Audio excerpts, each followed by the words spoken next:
গত 21শে এপ্রিল 2024 19 নং রোহিঙ্গা ক্যাম্পের হেড মাঝি জনাব রফিককে কক্সবাজার পৌর শহর থেকে অপহরণ করে 15 লক্ষ টাকা মুক্তিপণ দাবি এবং অন্যথায় হত্যা হুমকি দেওয়ার প্রেক্ষিতে 15 কর্তৃক অভিযান পরিচালনা করে অপহৃত হেড মাঝিকে উদ্ধার এবং এই অপহরণকারী সিন্ডিকেটের মূল হোতাকে গ্রেপ্তার। এটি একটি ঘটনা।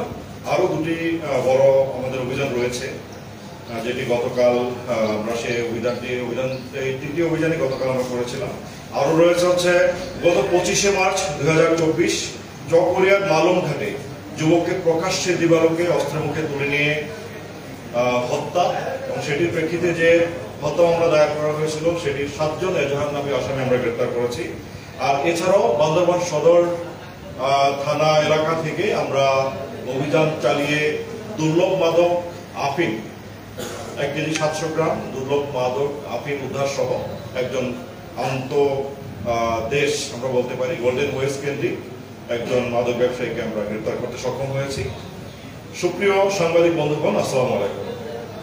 আপনারা জানেন বিগত বেশ কিছুদিন ধরে কক্সবাজারে অপহরণ এবং মুক্তিপণ আদায় সিন্ডিকেটের তৎপরতা দৃশ্যমান হচ্ছে এবং এর প্রেক্ষিতে স্থানীয় বাসিন্দারা আইনশৃঙ্খলা বাহিনীর জোরদার পদক্ষেপের জন্য ক্রমাগত দাবি জানিয়ে আসছেন। এরই মধ্যে গত 21শে এপ্রিল 2024 কক্সবাজার আদালতে সাক্ষ্য প্রদান করতে এসে অপহরণের শিকার হন 19 নং রোহিঙ্গা ক্যাম্পের হেড মাঝি জনাব মোহাম্মদ রফিক এবং তাকে অপহরণ করে অজ্ঞাত স্থানে নিয়ে যেয়ে তার ব্যবহৃত মোবাইল থেকে কল দিয়ে 15 লক্ষ টাকা তার পরিবারের কাছ থেকে মুক্তিপণ দাবি করা হয় এবং অন্যথায় তাকে হত্যার হুমকি দেওয়া হয়।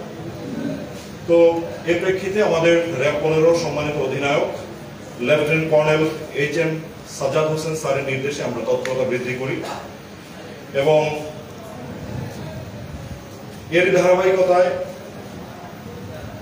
গত 24 এপ্রিল 2024 ভোর 5:30 ঘটিকায়, আমি দুঃখিত, আজ 24 এপ্রিল 2024 5:30 ঘটিকায় কক্সবাজার সদর থানাধীন দুর্গম দরিয়ানগর পাহাড়ে অবস্থিত অপহরণকারীদের গোপন আস্তানায় আমরা অভিযান পরিচালনা করি এবং সে অভিযানে আমরা অপহৃত হেড মাঝি জনাব মোহাম্মদ রফিককে উদ্ধার করতে সক্ষম হই এবং অপহরণকারী চক্রের প্রধান যার নাম হচ্ছে শাহ আলম তাকে আমরা গ্রেপ্তার করতে সক্ষম হই। আর তিনি ছিলেন সে অপহরণকারী চক্রের মূল হোতা।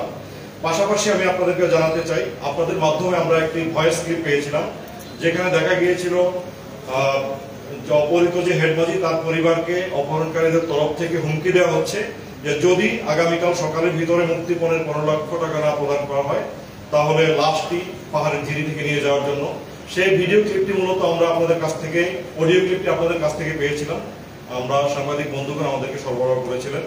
তো যে ব্যক্তিটি এই হুমকি প্রদান করেছিলেন যে মুক্তিপণের টাকা পরিশোধ অথবা লাশ নিয়ে যাওয়ার যে হুমকি দিয়েছিলেন সেই ব্যক্তিটিকে আমরা গ্রেপ্তার করতে সক্ষম হয়েছি এবং তিনি সহ তার অন্যান্য যে সহযোগী যারা আমরা যখন অভিযান পরিচালনা করি যারা পালিয়ে গিয়েছিলেন তাদেরকেও তাদের বিরুদ্ধে আইনগত ব্যবস্থা গ্রহণ এবং তাদেরকে গ্রেপ্তার করার জন্য আমাদের তৎপরতা অব্যাহত রয়েছে।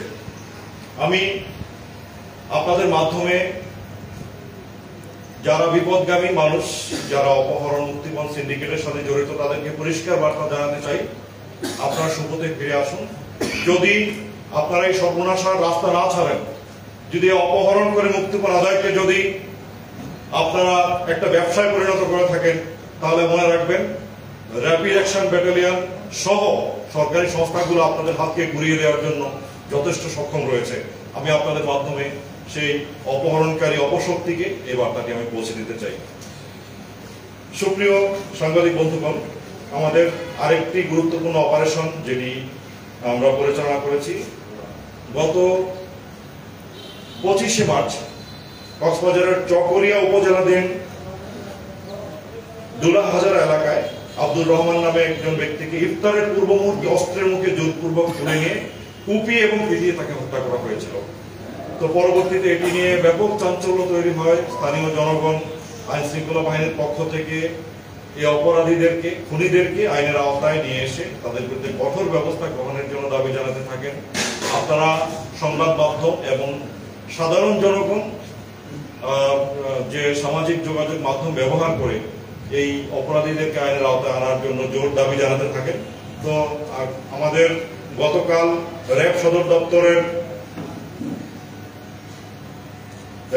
দপ্তরের গোয়েন্দা শাখা, আমাদের র্যাব 15 আভিযানিক দল এবং র্যাব 7 আভিযানিক দল যৌথ একটি অভিযান চালিয়ে ফেনী জেলার মহিপাল এলাকা থেকে এই হত্যাকাণ্ডে জড়িত এজাহার নামীয় 7 জন আসামিকে আমরা গ্রেপ্তার করতে সক্ষম হই। আপনাদের অবগতির জন্য জানাই, এছাড়াও যে ব্যক্তি এই হত্যাকাণ্ডের পিছনে মূল পরিকল্পনাকারীর ভূমিকা ছিলেন সে মনসুর আলম সহ দায়েরকৃত হত্যা মামলার 2, 3, 4, 6, 14, 16 এবং 17 নম্বর এজাহার নামীয় আসামিকে আমরা গ্রেপ্তার করতে সক্ষম হয়েছি। তো গ্রেপ্তারকৃত আসামিদের নামটি আমি একটু উল্লেখ করি, ঠিকানাটা আমরা উল্লেখ করলাম না এখন। নাম 1 মোহাম্মদ নুরুল আলম, পিতা আক্তার আহমদ, জনাব শাহ আলম, পিতা সৈয়দ আলম, আবু বকর, পিতা নূর আহমদ, আজিজুল হক, পিতা সিদ্দিক আহমদ, মনসুর আলম, পিতা সৈয়দ আহমদ, মোহাম্মদ হানিফ, পিতা ইব্রাহিম খলিল, নুরুল আনোয়ার, পিতার নাম হচ্ছে আক্তার আহমদ।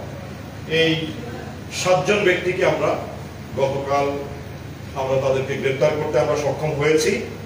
এবং আমি আপনাদেরকে আরো জানাতে চাই, আপনাদের মাধ্যমে আরো জানাতে চাই, এই হত্যাকাণ্ডের ঘটনায় নিহতের স্ত্রী সাবিনা ইয়াসমিন বাদী হয়ে মোট 19 জনের বিরুদ্ধে একটি হত্যা মামলা দায়ের করেছিলেন এবং আরো অজ্ঞাতনামা 10-15 জনের কথা তিনি উল্লেখ করেছিলেন, যাদের নাম এজাহারে উল্লেখ রয়েছে এবং অজ্ঞাতনামা হিসেবে যারা রয়েছেন সবাইকে আইনের আওতায় আনার জন্য আমাদের তৎপরতা অব্যাহত আছে এবং খুব শিগগিরই তাদেরকে আমরা অবশ্যই আইনের আওতায় আনতে সক্ষম হব, এই মর্মে আমি আশাবাদ ব্যক্ত করছি। সুপ্রিয় বন্ধুগণ, আমাদের আরেকটি অপারেশন হয়েছে, গুরুত্বপূর্ণ অপারেশন। আপনারা জানেন আফিম হচ্ছে একটি দুর্লভ একটি মাদক এবং আফিমের ব্যবসাটি মূলত গোল্ডেন ওয়েজ, আপনারা জানেন বাংলাদেশ, ভারত, বার্মা এই 3টা দেশের যে মাদক রুট সেটাকে বলা হয় গোল্ডেন ওয়েজ। সেই গোল্ডেন ওয়েজ কেন্দ্রিক আন্তদেশীয় যে মাদক চোরাচালান চক্রের সদস্য, তার নাম হচ্ছে উমাং মং মারমা, খুবই পরিচিত একটি নাম মাদক জগতে। তাকে আমরা গ্রেপ্তার করেছি এবং তার হেফাজত থেকে আমরা 1 কেজি 700 গ্রাম দুর্লভ মাদক আফিম আমরা উদ্ধার করতে সক্ষম হয়েছি।